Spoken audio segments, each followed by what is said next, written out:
Hi friends, నేను ఈరోజు cross blouse paper cutting ఏ విధంగా బ్లౌజ్ పెట్టి కట్ చేసుకోవాలనేది చూపిస్తున్నాను. చూడండి, మనం బ్లౌజ్ అయితే షోల్డర్ నుండి ఇలా పెట్టేసి ఒక మార్క్స్ తీసుకోవాలి. కిందికి కూడా అలాగే మనము మార్క్ అయితే తీసుకోవాలి.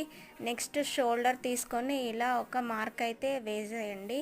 కిందికి మనము కొంచెం క్రాస్లో తీసుకొని ఒక లైన్ అయితే వేయండి. వేసిన తర్వాత వెడల్పు అనేది మనము చూసుకొని ఈ విధంగా మార్క్ చేసుకోండి. నెక్స్ట్ పొడవు కూడా ఎలా మార్క్ చేసుకోవాలనేది చూసి మార్క్ చేసుకొని రౌండ్స్ అయితే ఇలా వేసేయండి. వేసి కట్ చేయండి. పేపర్ని కట్ చేసిన తర్వాత మనకు క్రాస్ పట్టి కావాలి కాబట్టి క్రాస్ పట్టి కిందికి మనం ఏ విధంగా కట్ చేసుకోవాలనేది చూపిస్తాను. చూడండి, క్రాస్ మనకు ఆల్రెడీ పేపర్లోనే వచ్చేసింది కదా. ఒక స్టిచ్చింగ్ కోసం తీసుకొని ఇలా క్రాస్ పట్టి అయితే పెట్టేసి మార్క్ చేసుకొని కట్ చేసుకోండి. ప్లీజ్ లైక్ చేయండి, షేర్ చేయండి, సబ్స్క్రైబ్ చేయండి.